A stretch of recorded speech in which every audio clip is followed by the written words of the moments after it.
Hello,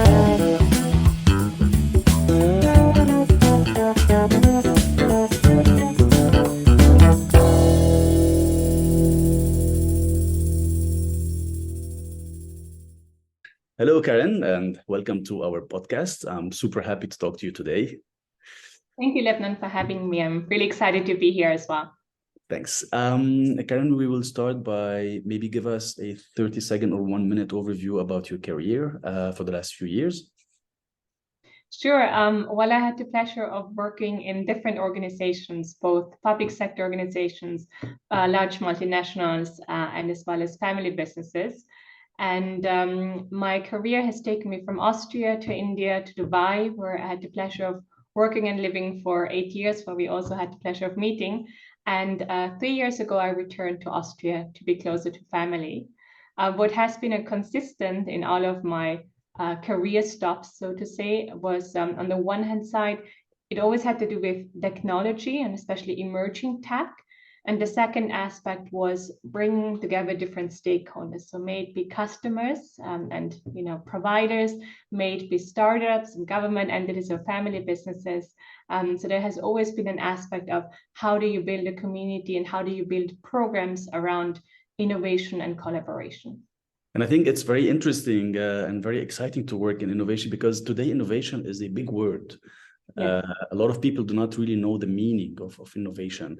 And you had the chance to work in big corporates in innovation and in smaller offices. What would you say the difference is with working like a company like Microsoft, for example, which I believe you've worked before, or smaller family office? Well, I think when it comes to innovation, what is really important is being brave enough to challenge the status quo and also being brave enough to voice your ideas. And while large corporations, they have the infrastructure, which can be very supportive, it can also be a bit hindering sometimes, because sometimes in large organizations, we have very strict processes, we have a specific way of doing things. Whereas when you look at more smaller organizations, they're a bit more agile. And I think this is also what, of course, is a huge benefit when it comes to startups, that you're faster, you're more agile, you're a smaller team. The communication ways are also shorter. And maybe people are a bit braver in voicing their opinion because there's a certain personal relationship you still have with your colleagues and, of course, with the CEO or C-level team. So I think this is what I noticed. And when we talk about innovation in general, I think what's very important is that their company or the organization really puts an effort into building a common understanding of what innovation means for them, right? Because when you Google innovation, you find different definitions. They're sometimes very academic, and that's great. That's a great starting point. But I think you need to look at where the organization is when it comes to their innovation journey. Are they just starting out? Then it's very important to define innovation. This is something like, for example, my colleagues and I are currently working on in the organization I've joined in April earlier this year. Wow, I completely relate to what you're saying. I had as well the chance of working in bigger organizations and then in startups. And I absolutely agree with you. I mean, if you want to resume it in one phrase, maybe in corporates, things take a little bit more time and people are a little bit more shy. Whereas in startups, they're faster and they're a little bit bold, if we can say that, because failure is okay in a startup. Whereas maybe in big corporates, failure can be more costly. So I don't know if you agree with this statement. I think there's definitely a truth to it. I'm not really a fan of the word failure or failure culture. I understand the intention behind it, but I think as a startup, because it's the same as, if you look at a child, the first time a child is attempting to walk, it's not successful the first time, it falls down, but it stands up again. So I think with a startup, there is not this really focus on let's fail. It's more about we need to get to the end goal, right? So, okay, what are the different pathways? Let's try this. Does it work? No. So we go to the next one. I think it's just a quicker turnaround of let's continue. Of course, there's always a debrief and lessons learned you're taking on.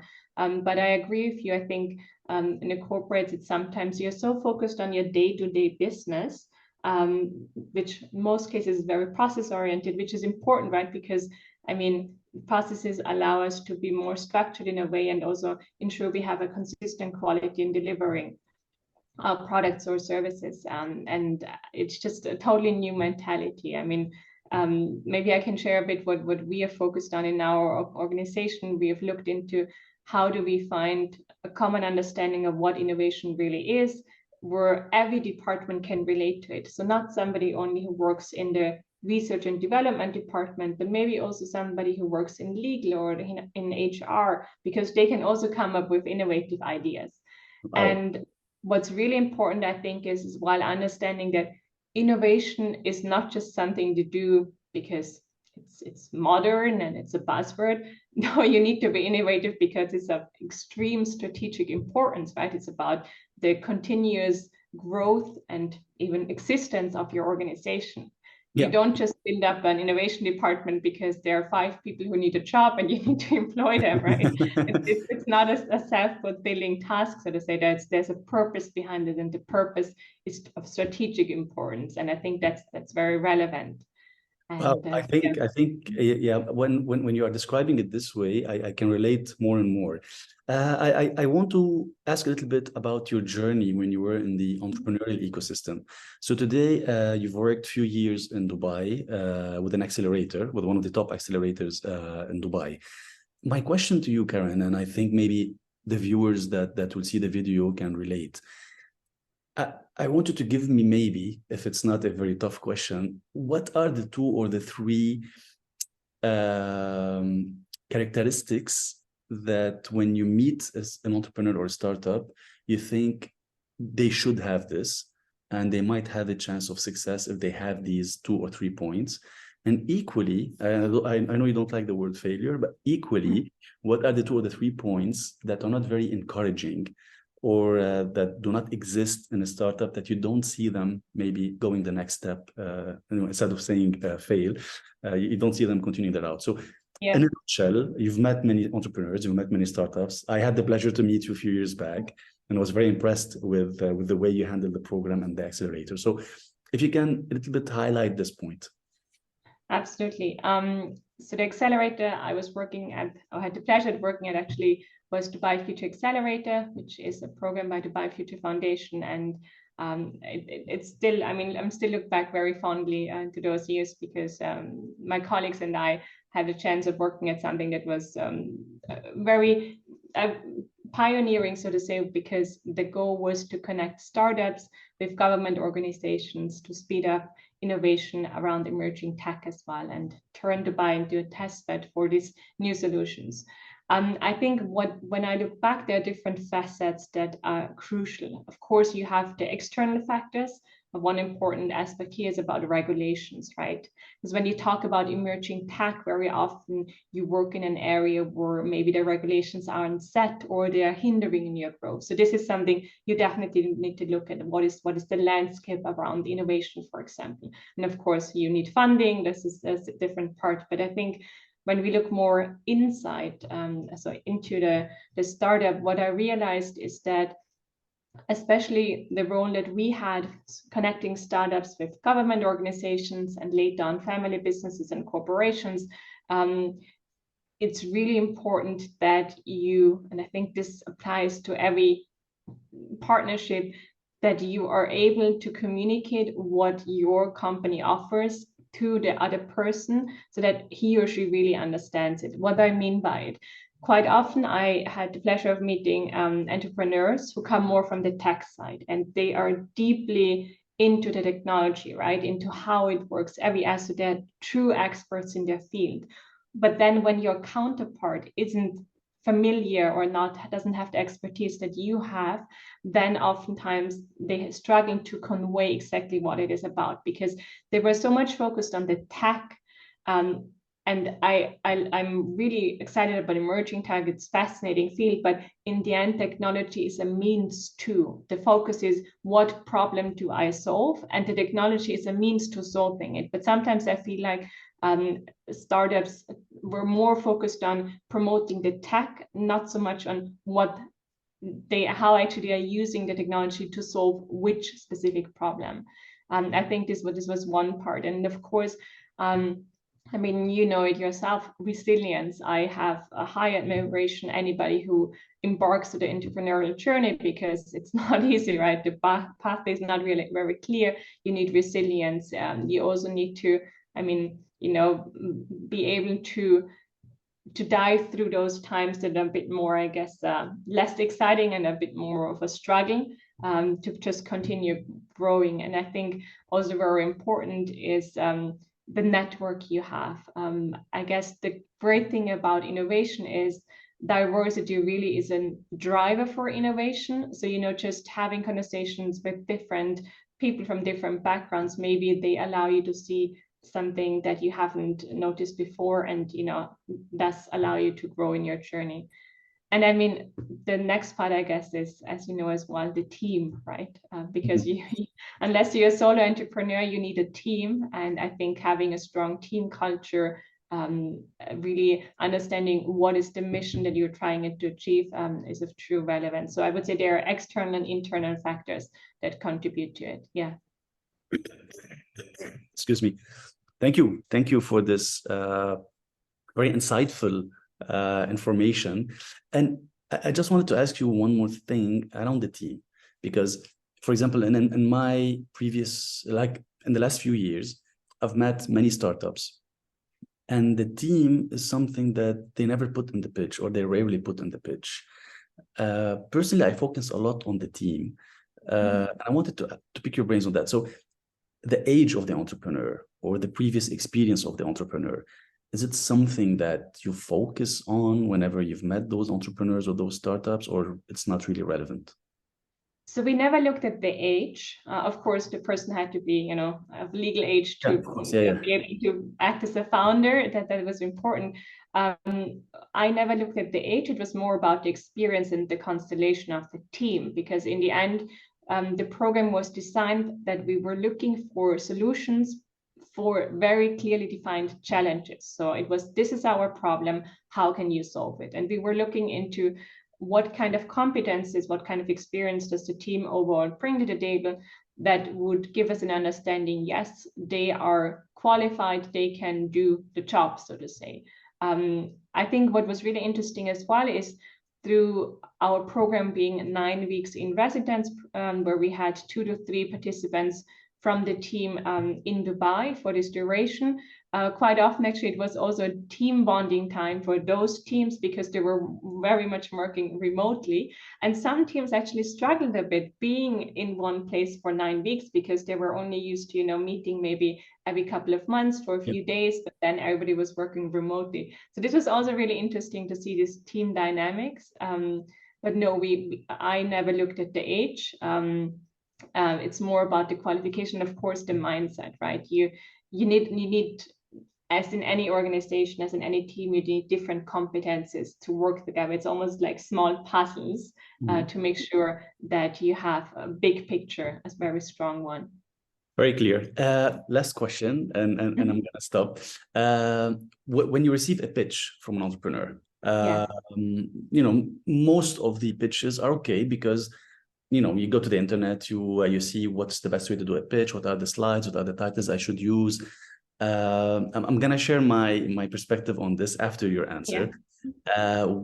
Which slide you would really focus on in the pitch? Because, yeah, as you said, in the program, you define the challenges or the problems, and it's up to the entrepreneurs to come up with a solution, and then the pitch goes and takes the usual route after it.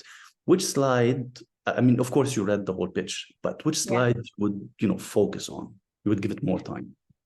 So in the situation that the program is designed in a way that we're looking for solutions to solve a very specific problem, I, of course, would pay a lot of attention to the slide. How are you planning to solve this problem, right?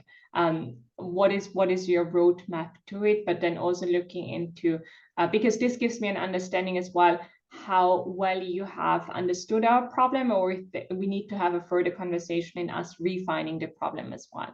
So for me, it's really about, are we, you know, on the same page when it comes to, if we were to go into a partnership and we want to collaborate, what is our end goal? So for me, this would be, in this specific case, the most important slide.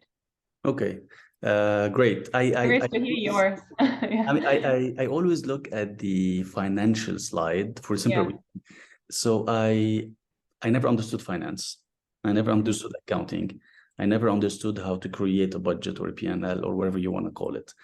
Now, with years, I learned how to, and I became quite fond of it. But I always see, and this is the thing that I think many entrepreneurs differentiate each other from the others. The financial slide for me is more strategy as opposed to finance, because the number you put, the results you want to reach, they need to have a clear way of reaching that. You cannot just put any numbers. And those are very challenging to create. I mean, in my opinion, maybe if I can change the way that pitches are made, I would start with the financials and see, that many users will bring me that many, that Yeah. much cash, and I will spend them this way, and I will grow the team that way, and I will market that way. So all of the pitch is actually summarized in this small slide. And maybe if somebody is seeing us now, or we'll see us later, maybe the focus on the financial should be very light and should be worry-free. And I think maybe the entrepreneurs, I don't know if you agree, they shouldn't be asked about financials in the sense of, what is your EBITDA and what is your WACC here and what is this and why did you evaluate like this? Because when we start, we don't care about these things. We really want to solve this problem, see the feedback of the user and iterate until this becomes something big. But we have to do the financials. So in my opinion, the financials should be maybe a storytelling as opposed to a very big budget. What's your take on that? Yeah, that's a very interesting approach. I think we would really have to look at what stage the startup is, right? And what's the purpose of this pitch? So if I'm looking at gaining investors, of course, the financial slides, I mean, they're very important, right? Because in the end, the investor's intention is to, of course, receive return on investment on his or her cash investment in the next few years, right? So I really think it depends on the person I'm pitching to. What is his or her intention to listen to me and what am I trying to gain? I do agree that the financial part, I think, is one of the most challenging for everyone because in the end, you're working with assumptions, especially if you are trying to enter a market or launch a product or a service where you don't really have any references. It's very difficult. And you also feel like I guess, that numbers are very clear, a 1 is a 1, a 2 is a 2. I mean, there's not a lot of interpretation in the numbers per se, but it's more about interpreting how you reach those numbers. And I think this is where you see the way of thinking when it comes to entrepreneurs. But then on the other hand, I would also always look into how experienced is this person? Because if it's somebody just starting out, I wouldn't expect him or her to already have the right thinking to reach those numbers, because in the end, that's why you have brilliant incubators, accelerators, and other startup program that can help you exactly with that. But I agree that of course numbers are important. It always depends on what am I trying to achieve with this pitch in the end, right? Yeah. And thank you very, very, very much. It was a pleasure. Well, first to reconnect after all those years, and second about all this amazing information you gave us. Anything, any last thing you want to say to anybody who would listen to this, an entrepreneur, somebody who aspired to be an entrepreneur, somebody who aspired to go into innovation, like any last message you want to relay? Well, I think one thing I learned from having the pleasure of meeting and working with so many entrepreneurs is that there is not one persona of an entrepreneur. I've met very young people. I've met seasoned professionals who in their 50s decided to start their company. I've met a lot of people who had a personal reason because somebody in their family had a certain illness and that's why they decided to go into healthcare without having any background in that field.